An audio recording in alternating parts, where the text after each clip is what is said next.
नमस्कार दोस्तों, आप सभी का स्वागत है सत्यम एजुकेशन सेंटर के इस YouTube चैनल पे। जैसा कि आप लोगों को मालूम है, हम उत्तर प्रदेश पुलिस कांस्टेबल की जो वैकेंसी निकली है, assistant operator, head operator, workshop और अदर जो जो ही पोस्ट की वैकेंसी निकली है, उस पोस्ट के लिए हम आप लोगों के लिए लेके यहाँ हर रोज आते हैं। उत्तर प्रदेश पुलिस प्रोन्नति बोर्ड द्वारा पूछे गए जितने भी प्रीवियस ईयर के क्वेश्चन हो, चाहे वो उत्तर प्रदेश सिविल कांस्टेबल का हो, उत्तर प्रदेश जेल वार्डन का हो, फायरमैन का हो, यूपी पुलिस एसआई का हो, जितने भी क्वेश्चन हैं उनके प्रीवियस ईयर की सेट हम अभी चला रहे हैं। तो जैसा कि आप लोगों को मालूम है कि अभी तक 6 सीरीज हो चुकी है, 6 सेट सॉल्व पेपर हो चुके हैं। ये 7वें सॉल्व पेपर की ओर हम लोग चल रहे हैं। तो जितने भी 6 सॉल्व पेपर हुए हैं उसमें और आज के जो सॉल्व पेपर हुए हैं उसमें बहुत सारे अंतर आप लोगों को देखने को मिलेंगे। यहाँ पे हम करने वाले हैं हर एक ऑप्शन का पोस्टमार्टम, यानी कि अगर एक क्वेश्चन के 4 ऑप्शन हैं तो चारों ऑप्शनों के बारे में हम आपके को बताएंगे कि इस 4 ऑप्शन में जो है इसका आंसर क्या होगा, ये इसका रिलेशन किससे है। तो आप जो ये 40 क्वेश्चन के जो सीरीज देख रहे हैं, ये 40 क्वेश्चन ना होके ये हो जाएगा आपके लिए, समझिए 100 क्वेश्चन आपको यहाँ पे तैयार मिलेंगे। 40 प्रीवियस ईयर के क्वेश्चन और 40 से 50 क्वेश्चन जो है हम अपने तरफ से आपको इसी एक सीरीज में बताने वाले हैं। तो ये सीरीज जो है, आज से जो ये सीरीज का जो रूपरेखा है एकदम से चेंज हो चुका है। हम यहाँ से डिस्कस करेंगे आपके साथ हर एक वो ऑप्शन और हर एक क्वेश्चन के साथ साथ उस क्वेश्चन के डीप में भी जाएंगे, उस क्वेश्चन की पूरी एनालिसिस करेंगे। काफी डिमांड था बच्चों का, तो इस डिमांड पे हम लेके आए हैं आज से आपके लिए ये सीरीज। तो अगर आप चाहते हैं कि ऐसी सीरीज आपको हर एक रोज मिलती रहे, तो आप सबसे पहले हमारे इस यूट्यूब चैनल को लाइक कीजिए, शेयर कीजिए, सब्सक्राइब कीजिए और बेल आइकन को दबा लीजिए। बहुत से बच्चे हैं जो वीडियो देख ले रहे हैं लेकिन लाइक नहीं कर रहे हैं हमारे वीडियो को, तो ये हमारे लिए काफी डीमोटिवेटिंग का काम कर रहा है। तो अगर आपको लगता है कि वीडियो अच्छी है, आपके लिए अच्छी है, तो आप हमारे इस चैनल के वीडियो को लाइक जरूर कीजिए। एक लाइक करने से मेरा जो मनोबल है काफी बढ़ेगा और मैं आपके लिए और अच्छी तरह से प्रिपेयर करके लाऊंगा इस वीडियो को, जिससे आपकी तैयारी जो है काफी अच्छे ढंग से हो पाएगी। तो अगर आप चाहते हैं कि आपकी तैयारी और अच्छे से ढंग से हो और चाहते हैं कि आपकी जो एग्जाम है वो सबसे पहले अच्छे तरीके से तैयारी करने के बाद निकले और आप इस उत्तर प्रदेश पुलिस कांस्टेबल की जो वैकेंसी निकली है उसमें सफल हो, तो आप हमारे इस चैनल को जरूर से जरूर लाइक कीजिए और अभी तक सब्सक्राइब नहीं किया है तो सब्सक्राइब कीजिए। ठीक है, तो चलते हैं नेक्स्ट क्वेश्चन के अगले क्वेश्चन की ओर चलेंगे। उससे पहले अगर मैं एक बात आप लोगों को बता दूं कि अगर आप लोगों ने मेरे इस चैनल को लाइक शेयर सब्सक्राइब नहीं किया है तो सब्सक्राइब कर दें।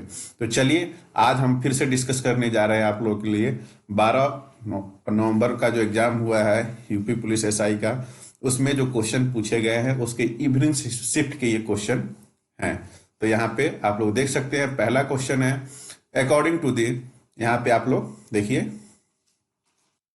अकॉर्डिंग टू दी, यानी कि आर्थिक। यहाँ पे बहुत से बच्चों का ये भी डिमांड था कि जो है सर इसके साथ साथ आप जो है हिंदी और इंग्लिश दोनों का क्वेश्चन एक साथ लेके आइए, यानी क्वेश्चन जो है हिंदी में हो इंग्लिश में हो। तो मैं आपके लिए वो करके लाया हूँ। यहाँ पे आप लोग देख सकते हैं, पहले सिर्फ हिंदी लेके आता था, इसमें हिंदी और इंग्लिश दोनों है। तो चलिए देखते हैं। आर्थिक सहयोग और विकास संगठन, यानी कि organisation for economic corporation and development, ये चीजें जो है आप लोग यहाँ से देख सकते हैं, काफी इंपॉर्टेंट है क्योंकि इसमें जो है आपको देखने को मिलेगी कि एक क्वेश्चन के साथ साथ मैं बहुत सारे क्वेश्चन कराने वाला हूँ।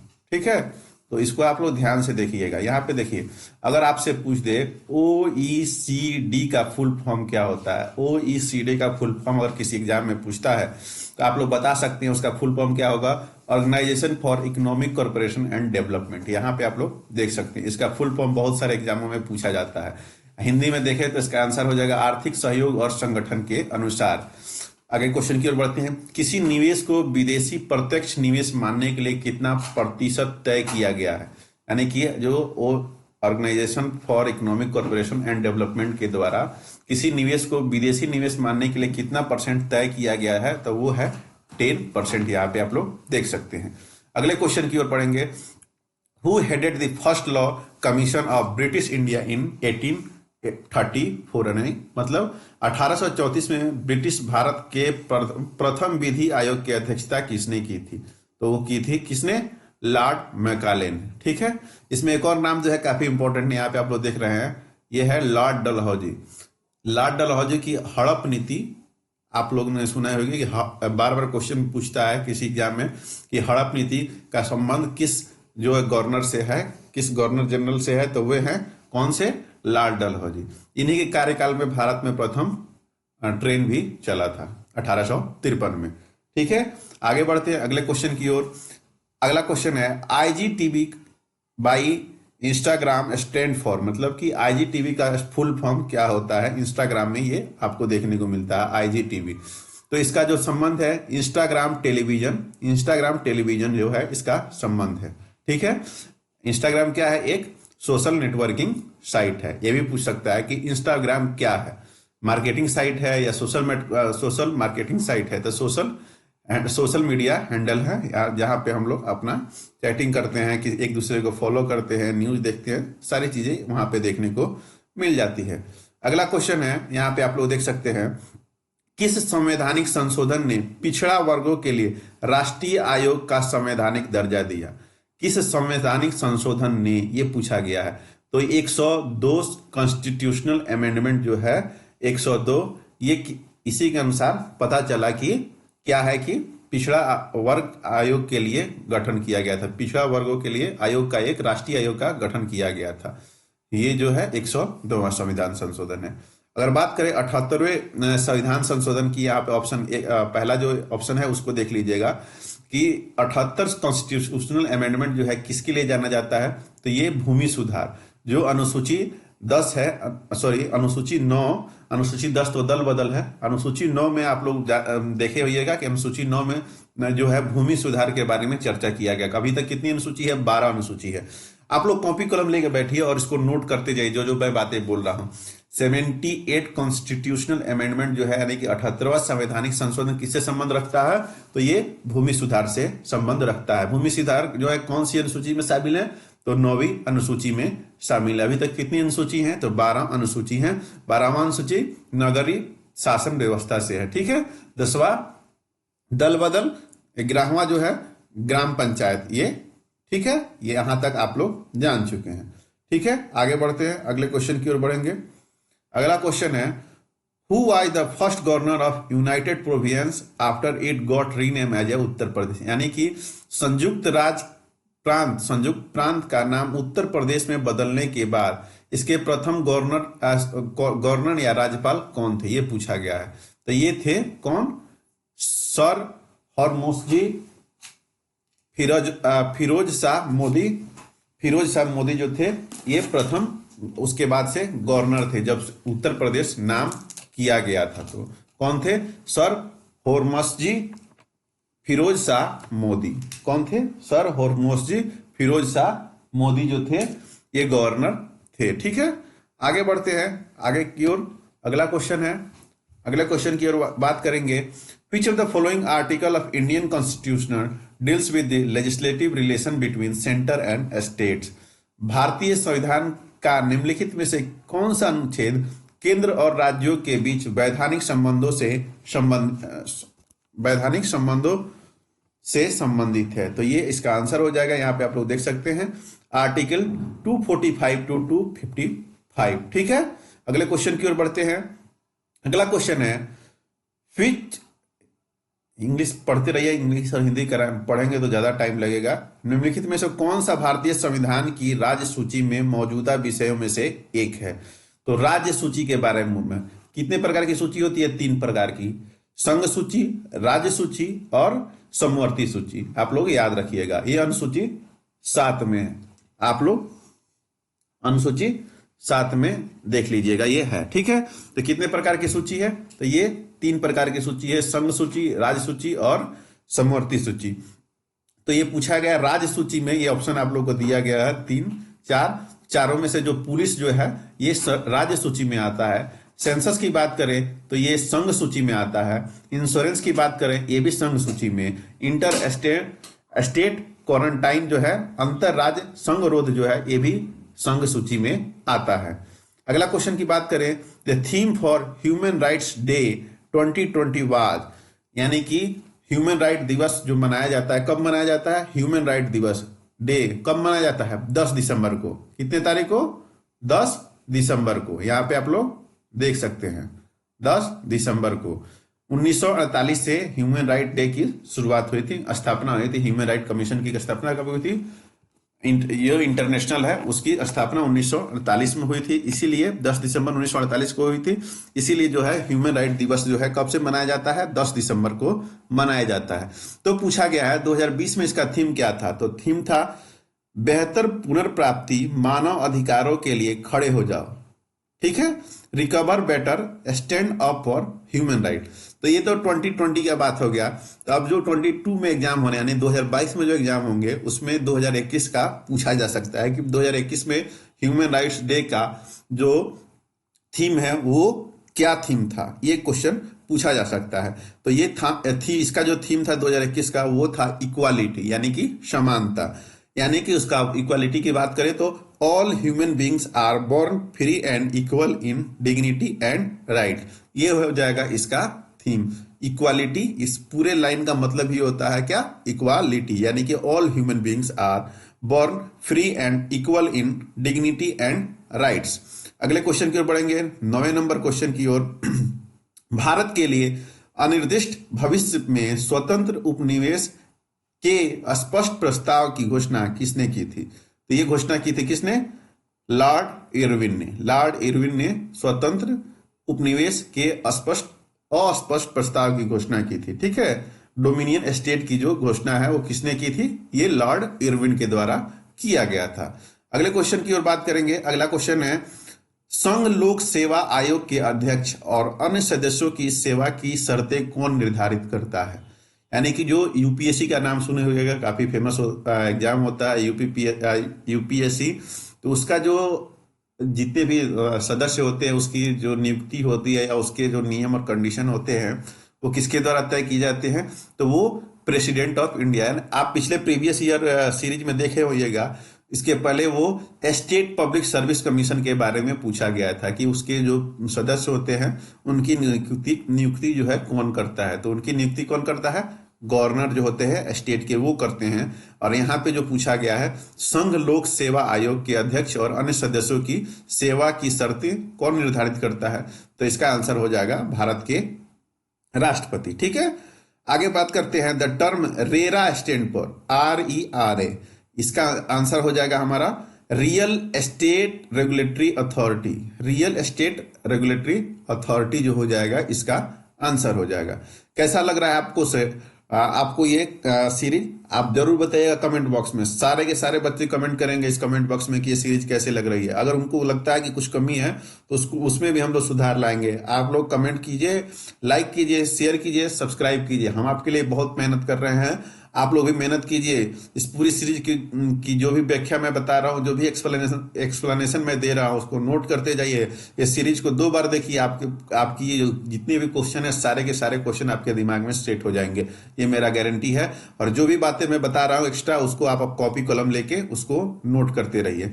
अगला क्वेश्चन है, नीति आयोग किस वर्ष में योजना आयोग से उत्तरवर्ती के रूप में स्थापित हुए? यानी कि नीति आयोग जो है, पहले नाम था नीति आयोग का क्या? योजना आयोग। तो योजना आयोग से नीति आयोग नाम कब कर दिया गया? ये क्वेश्चन पूछा गया। इस क्वेश्चन का पूछने का पूरा मतलब यही है। तो ये किया गया कब? 2015 में।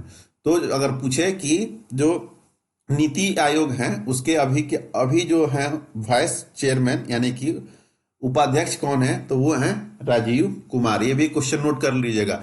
नीति आयोग के वाइस चेयरमैन यानी कि उपाध्यक्ष कौन है? तो वो है राजीव कुमार। अगर नीति आयोग के अध्यक्ष के रूप में पूछे, नीति आयोग के अध्यक्ष के रूप में पूछे तो वो कौन होता है? वो हमेशा भारत का प्रधानमंत्री हो। चाहे वो कोई भी व्यक्ति अगर भारत का प्रधानमंत्री वो है तो वही होगा कौन? नीति आयोग का अध्यक्ष। ठीक है, अगले क्वेश्चन की ओर बढ़ेंगे। अगला क्वेश्चन, इसमें एक और बात मैं बता दूं, नीति आयोग का फुल फॉर्म क्या होता है? National institute for transforming India, इसका फुल फॉर्म भी ये हो जाएगा। अगर इस नीति आयोग के CEO के बारे में पूछे तो नीति आयोग के CEO का नाम क्या हो जाएगा? वो हो जाएगा अमिताभ कांत। अगले क्वेश्चन की ओर बढ़ते हैं। How many times the preamble of India constitution has been amend so far, यानी कि भारतीय संविधान की उद्देशिका में अब तक कितनी बार संशोधन किया गया है। तो ये अभी तक मात्र एक बार हुआ है। कब हुआ है, यहाँ पे इसका आंसर हो जाएगा एक बार। तो भारत के संविधान के जो प्रेम्बल है यानी उद्देशिका है उसमें मात्र एक ही बार जो हुआ है इसका संशोधन हुआ है, वो हुआ है 42वें संविधान संशोधन में। 42वें संविधान संशोधन को ही मिनी संविधान भी कहा जाता है। इसमें बहुत सारी चेंजिंग आपको देखने को मिली हमारे संविधान में। इस संविधान संशोधन से जो हुआ था, कब हुआ था, 1976 में। 1976 में ये हुआ था। ठीक है। अब एक और बात कि इसमें क्या क्या शब्द जोड़े गए थे। तो इसमें जो है 2 शब्द जोड़े गए थे, समाजवादी और पंथ निरपेक्ष शब्द जो है इस संविधान संशोधन में हमारे प्रेम्बल में जोड़ा गया था। अगला क्वेश्चन देखिए, ब्लैंक्स की स्थापना 2014 में ब्रिटेन, एस्टोनिया, इजराइल, दक्षिण कोरिया, न्यूजीलैंड द्वारा अपने नागरिकों के लिए जीवन की गुणवत्ता बढ़ाने के लिए डिजिटल तकनीक को जुटाने के लिए की गई थी। तो वो क्या थे, डिजिटल नेशंस की स्थापना की गई, तकनीकों को जुटाने की कोशिश की गई थी। अगले क्वेश्चन की ओर बढ़ते हैं। दी एल्गोरिथम के दृश्य निरूपण को ब्लैंक्स कहा जाता है, मतलब कि visual representation of an algorithm called क्या कहलाता है, फ्लो चार्ट। हिंदी में भी इसको फ्लो चार्ट ही बोलेंगे, इंग्लिश में भी इसको फ्लो चार्ट ही बोलेंगे।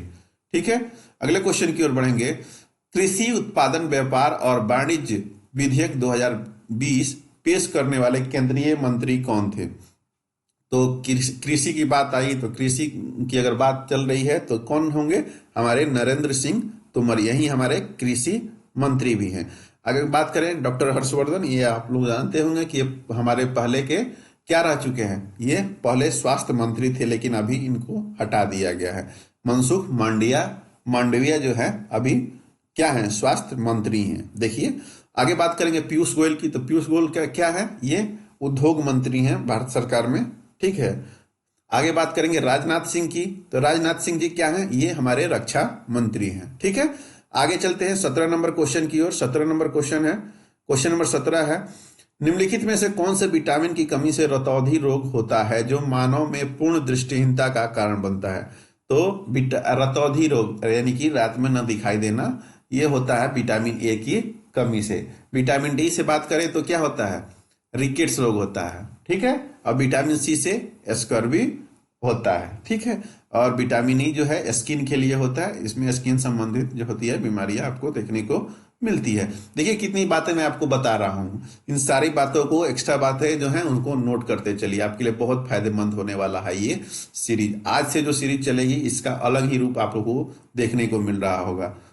अगर आप लोग को अच्छी लग रही है तो आप हमारे इस वीडियो को लाइक कीजिए, शेयर कीजिए और सब्सक्राइब कीजिए, अभी तक सब्सक्राइब नहीं किया है तो। कौन सी फसल जिसे गोल्डन फाइबर के रूप में जाना जाता है को नायलॉन द्वारा प्रतिस्थापित किया जा रहा है। तो ये कौन सी फसल है, नायलॉन द्वारा प्रतिस्थापित किया है, ये जूट की फसल है। ठीक है। इसे गोल्डन फाइबर के रूप में भी जाना जाता है। ठीक है। आगे बात करते हैं। भारतीय संविधान में 10 मौलिक कर्तव्यों को निम्नलिखित में से किस वर्ष जोड़ा गया था। 10 मौलिक कर्तव्य अभी जोड़ा गया था, तब 10 मौलिक कर्तव्य थे, लेकिन अभी कितने हैं, 11। ठीक है। अभी कितने हैं, 11। अभी 11 हैं मौलिक कर्तव्य। ठीक है। तो अब इसको कब जोड़ा गया था, इसको भी 42वें संविधान संशोधन के द्वारा स्वर्ण सिंह समिति के सिफारिश पे जोड़ा गया था। कब जोड़ा गया था, 1976 में 42वें संविधान संशोधन में स्वर्ण सिंह समिति के सिफारिश पे जोड़ा गया था। ये देख लीजिए, इसका 10 फंडामेंटल ड्यूटीज नहीं है, अभी 11 फंडामेंटल। जब जोड़ा गया था तब 10 था, लेकिन अभी 11 है। ठीक है। किस समिति की सिफारिश पे, स्वर्ण सिंह समिति के सिफारिश पे। कौन सा संविधान संशोधन था, 42वां संविधान संशोधन। अगला क्वेश्चन है, the industrial disaster from union carbide factory happened in, यानी कि यूनियन कार्बाइड फैक्ट्री में औद्योगिक आपदा होती है, किसके कारण आपदा हुई थी, सॉरी, तो ये भोपाल में हुई थी। भोपाल गैस त्रासदी आप लोग नाम सुने हुईएगा, 1984 में हुई थी। ठीक है। अगले क्वेश्चन की ओर बढ़ते हैं। किस संवैधानिक संशोधन में मंत्री परिषद का आकार लोकसभा के सदस्यों की कुल संख्या के 15% तक सीमित कर दिया गया था। किस संविधान संशोधन द्वारा? 51वां संविधान संशोधन द्वारा। यानी कि किसी भी स्टेट की बात करें या हमारे लोकसभा में कितने परसेंट जो है मंत्री बन सकते हैं, तो वो है कितने परसेंट? 15। यहाँ पे देखिए, अगर पूछ दे कि लोकसभा या किसी स्टेट के जितनी भी सीटें हैं उसके कितने परसेंट मतलब कि सदस्यों को मंत्री बनाया जा सकता है, तो 15%। लेकिन एक अपवाद यहाँ पे देखने को मिलता है। अगर दिल्ली की बात करें, दिल्ली में मात्र 10% ही जो सदस्य हैं उनको मंत्री बनाया जाता है। ठीक है, क्यों? और वो भी मुख्यमंत्री को लेके 10% ही। ठीक है, आगे बढ़ते हैं। लेकिन उससे पहले इसमें जान लेते हैं 73वां संशोधन क्या था। ये था ग्राम पंचायत का जो बिल आया था, 73वां संशोधन, और 74वां नगरीय शासन व्यवस्था। ठीक है, 99 संविधान संशोधन की बात करें तो 99 जो संविधान संशोधन था वो नेशनल जुडिशियल अपॉइंटमेंट के लिए किया गया था। ठीक है, और 85वां संविधान संशोधन ये था आर्टिकल 16 में थोड़ा सा संशोधन किया गया था इसके लिए। ठीक है, आगे चलते हैं, अगले क्वेश्चन की ओर बढ़ें। इससे पहले मैं एक और बात बता दूं, जो 91 संशोधन था वो कब हुआ था? 2003 में। ठीक है, 2003 में। अगले क्वेश्चन की ओर बढ़ते हैं। PIL is based on, PIL जो होता है इसका फुल फॉर्म क्या? Public interest litigation. PIL का full form public interest litigation. ठीक है, इसका देखिए ऑप्शन है right, jurisprudence, social contract, social engineering. तो इसका जो है बेस्ट होता है सोशल इंजीनियरिंग पे, सामाजिक इंजीनियरिंग पे, यानी कि लोगों के द्वारा PIL लगाया जाता है। अगर लोग देखे होइएगा आप लोग जॉली LLB मूवी देखे होइएगा, उसमें PIL के द्वारा अक्षय कुमार और वो क्या बोलते हैं, एक और जो हीरो है उनका नाम याद नहीं आ, अरशद वारसी, सॉरी, पहले में अरशद वारसी थे, दूसरे में अक्षय कुमार, वो PIL का केस ही लड़ रहे हैं उस मूवी में। अगले क्वेश्चन की ओर बढ़ते हैं। What is the normal term of office of gram panchayat? Normal term of office of gram panchayat का पूछा गया है। तो ये हर एक जो होता है 5 साल का होता है, चाहे वो ग्राम पंचायत का हो, चाहे वो लोकसभा का हो, चाहे राज्यसभा का नहीं, चाहे वो विधायक का हो, विधानसभा का हो, ये सब होते हैं कितने? 5 सालों के लिए। राज्यसभा की बात करें तो हर एक 2 साल के बाद जो इसके 1/3 जो सदस्य होते हैं वो हट जाते हैं और 1/3 सदस्य फिर नए बनते हैं। यानी कि एक तरह से देखें तो हर एक जो सदस्य होता है वो 6 साल के लिए कार्य करता है राज्यसभा में। अगले क्वेश्चन की ओर बढ़ते हैं। Which country top the global gender gap index? यानी कि वैश्विक लैंगिक अंतराल सूचकांक 2020 में कौन सा देश शीर्ष पर रहा था? ये रहा था आइसलैंड। आइसलैंड काफी छोटा देश है। आगे बढ़ते हैं अगले क्वेश्चन की ओर। नैदानिक थर्मामीटर, नैदानिक यानी कि जो रोज का थर्मामीटर हम लोग यूज करते हैं, द्वारा मापा जाने वाला मानव शरीर का औसतन सामान्य तापमान क्या होना चाहिए? वो 37 डिग्री सेल्सियस होना चाहिए। जो हम लोग अपने शरीर के बॉडी टेम्परेचर बुखार में मापने के लिए यूज करते हैं, उसका कितना होना चाहिए? 37 डिग्री सेल्सियस। ठीक है, आगे बात करते हैं। और इसको अगर देखें, अगर आप फ़ारेनहाइट पे पूछें तो वो 98 पॉइंट समथिंग होता है, 4 होता है। ठीक है, आप लोग देख लीजिएगा एक बार, वो मेरे दिमाग से मिस कर रहा है। भारत ने ब्लैंक्स में महिलाओं के विरुद्ध भेदभाव के सभी रूपों के उन्मूलन पर समझौते पर हस्ताक्षर किया था। यानी कि यहाँ पे देख लीजिए, ये सिडवा की फुल फॉर्म पूछी जा सकती है। Convention on the elimination of all forms of discrimination against women, यानी कि इसका फुल फॉर्म ये भी पूछा जा सकता है। ठीक है, तो ये पूछा जाएगा।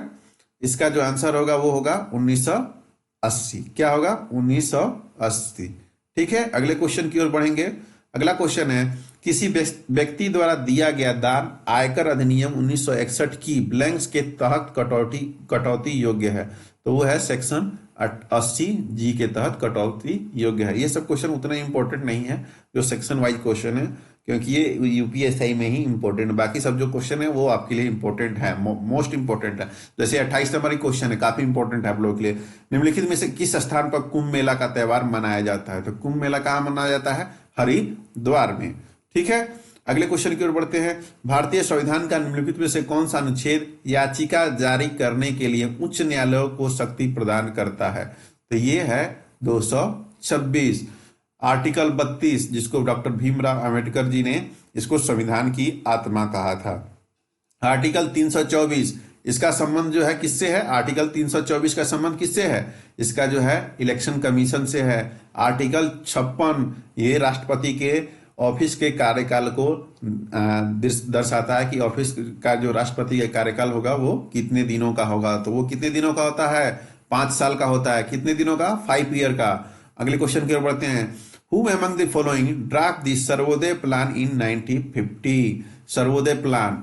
सर्वोदय प्लान काफी फेमस प्लान है, आप लोगों को मालूम होना चाहिए। जो जो इसको ड्राफ्ट किए थे वे थे हमारे जेपी नारायण, यानी कि जयप्रकाश नारायण जी जो थे। ठीक है। Bombay plan M.N.. रॉय के द्वारा दिया गया था। अगले क्वेश्चन की ओर बढ़ेंगे। Right to fair compensation and transparency in land acquisition rehabilitation and resettlement bill was introduce, यानी कि भूमि अधिग्रहण, पुनर्वास और पुनर्स्थापन विधेयक में उचित मुआवजे पर पारदर्शिता का अधिकार वर्ष ब्लैंक्स में पेश किया गया था। तो ये 2015 भूमि सुधार बिल आया था उसी समय, जो काफी हल्ला भी हुआ था। इसको हो हल्ला लेके मचा हुआ था। साइबर अश्लीलता का कारण बनने वाली सामग्री के लिए सामग्रियों की प्रकृति होगी, कैसी होगी ये पूछा गया है। जिस सामग्री को प्रकाशित या प्रसारित किया जा सकता है वह कामुक है। सामग्री कामुक अभिलाषा के लिए अपील करती है। सामग्री के प्रभाव के कारण किसी व्यक्ति के बिगड़ने और भ्रष्ट होने की कम संभावना होती है। ये नहीं होगा, ए और बी जो होगा इसका सही आंसर होगा, क्योंकि कम संभावना होगी तो वो सामग्री जो होगी वो गलत नहीं होगी। ये इसको छोड़ के बाकी जो ए और बी हैं ये जो हो जाएंगे ऑप्शन इसके सही हो जाएंगे। Who is known as the father of all India service, यानी कि अखिल भारतीय सेवाओं के जनक के रूप में किसे जाना जाता है? सरदार वल्लभ भाई पटेल। ठीक है। आगे बढ़ते हैं। जवाहरलाल नेहरू हमारे प्रथम प्रधानमंत्री थे। ठीक है। अगले क्वेश्चन की ओर बढ़ेंगे।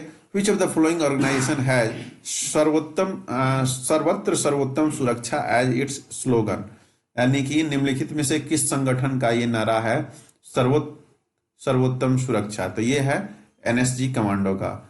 अभी काफी हो हल्ला हुआ था प्रधानमंत्री की सुरक्षा को लेके। आप लोगों ने देखा होगा कि पंजाब में जब वो होशियारपुर जा रहे थे तो ये एसपीजी कमांडो की है कि सर्वत्र सर्वोत्तम सुरक्षा, यानी कि सभी जगह उचित सुरक्षा, यानी कि सबसे अच्छी सुरक्षा दी जाती है। किसके द्वारा? एनएसजी कमांडो के द्वारा। यही लोग रहते हैं हमेशा राष्ट्रपति और प्रधानमंत्री के साथ, आप लोग देखे होइएगा। ठीक है। अगले क्वेश्चन की भारतीय दंड संहिता की निम्नलिखित में से कौन सी धारा राजद्रोह को परिभाषित करती है? तो ये है सेक्शन 124। ये उतना इंपॉर्टेंट आप लोग के लिए नहीं है, क्योंकि सेक्शन से क्वेश्चन आपके एग्जाम में नहीं पूछे जाएंगे। आगे बात करते हैं। ब्लैंक्स के मामले में दंडनीय अपराध के त्वरित सुनवाई का अधिकार भारत के संविधान के अनुच्छेद 21 के स्पष्ट, व्यापक और सामग्री के लिए निहित किया गया था। ये था हुसैन हरा खातून versus home secretary state of Bihar. इसका जो है जाएगा ऑप्शन यही हो जाएगा। ये भी आप लोग के लिए उतना इंपॉर्टेंट नहीं है। दंडनीय अपराध के लिए अनुच्छेद 21 के तहत जो ये केस चला था हुसैन आरा खातून और वर्सेस गृह सचिव बिहार राज्य के बीच चला था। अगला क्वेश्चन है। मृत्यु या अस्थायी विकलांगता के मामले में मुआवजे का दावा करने का अधिकार मोटर वाहन अधिनियम 1988 की ब्लैंक्स के तहत आता है। किसके तहत आता है? धारा 141 के अंतर्गत। ये भी उतना इंपॉर्टेंट आप लोग के लिए नहीं है, इसको आप लोग इग्नोर करके चलिएगा, लेकिन एक बार जानकारी के में अपने रख लीजिए।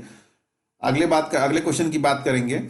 वैश्विक आतंकवाद सूचकांक किस संगठन द्वारा जारी किया जाता है? आतंकवाद आप लोग नाम सुने होइएगा। वैश्विक आतंकवाद सूचकांक का जो लिस्ट होता है वो किस संगठन के द्वारा जारी किया जाता है? तो ये जारी किया जाता है institute for economics and peace के द्वारा जारी किया जाता है। यूनाइटेड नेशन सिक्योरिटी काउंसिल, इसको जो होता है विश्व की पुलिस कहा जाता है। आप लोग इसको जाने। इसका आंसर हो जाएगा ये। कितना नंबर है? Option number D. अगले क्वेश्चन की ओर बढ़ेंगे। सार्वजनिक देयता बीमा अधिनियम 1991 के तहत खतरनाक पदार्थों के प्रबंधन में उत्पन्न होने वाली दुर्घटना को सत्यापित करने के लिए अधिकृत अधिकारी हैं। कौन है? ये होंगे डिस्ट्रिक्ट कलेक्टर जो होते हैं, ये होते हैं सार्वजनिक देयता बीमा अधिनियम के 1991 के तहत। अंतिम क्वेश्चन आज का यहाँ पे आप लोग देख सकते हैं। अंतिम क्वेश्चन है। निम्नलिखित में से कौन सा विकल्प देश का सबसे छोटा लोकसभा निर्वाचन क्षेत्र है? तो ये है लक्षद्वीप। अब आपको बता दूं मैं कि लोकसभा में कितनी सीटें हैं? पहले 545 थी, लेकिन अब हो गई हैं 500 43, यानी कि दो जो सीटें एंग्लो इंडियन के लिए थी उसको अब समाप्त कर दिया गया है। तो वो कितनी हो गई है? 543, ठीक है। और राज्यसभा में कितनी है? ऐसे तो 250 है, लेकिन 245 मान के चलिए, ठीक है। और होती है, यही हो गया आपका।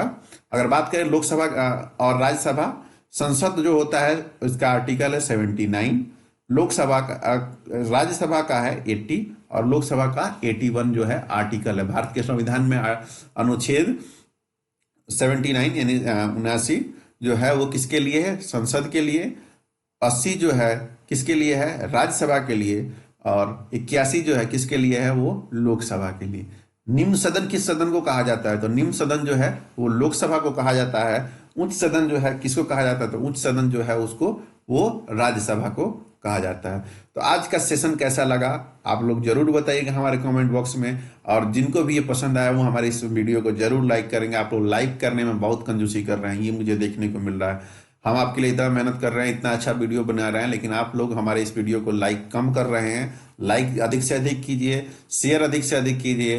अगर आपको पसंद आ रहा है तो कमेंट में जरूर एक बार जरूर बताइए कि वीडियो में क्या कमी रह रही है, किस में थोड़ा सा क्या सुधार किया जा सकता है, वो हम सुधार भी करेंगे, ठीक है। तो अगर आप लोगों को लगता है कि आज का सेशन आपको काफी शानदार, काफी जानदार और काफी अच्छा लगा, तो आप हमारे इस चैनल को और सब्सक्राइब कीजिए। अभी तक सब्सक्राइब नहीं किया है तो अगर सब्सक्राइब कर लिए तो बेल आइकन को जरूर दबा लें, ताकि आपकी कोई भी नोटिफिकेशन छूटे नहीं। और जरूर से जरूर इस वीडियो को लाइक कीजिए अगर आपको ये सेशन पसंद आया है तो। चलिए मिलते हैं अगले सेशन में। अगला सेशन जो होगा हमारा 8वां नंबर सेशन, फिर मिलेंगे उस वीडियो में, ठीक है। और एक और बात मैं आप लोगों से पूछना चाहूंगा कि जनरल साइंस का मैं सोच रहा हूँ एक सीरीज चलाने का। तो जनरल साइंस का चैप्टर वाइज सीरीज चलाने का मैं बात सोच रहा हूँ। आप लोग बताइए क्या उसको चलाया जाए जनरल साइंस की, यानी कि उसमें साइंस के जितने भी क्वेश्चन होंगे, इंपॉर्टेंट क्वेश्चन होंगे, वो चलाया जाएगा। अगर आपको लगता है कि हाँ चलाया जाना चाहिए तो आप हमारे कमेंट बॉक्स में जरूर बताइएगा। चलिए आज के लिए इतना ही।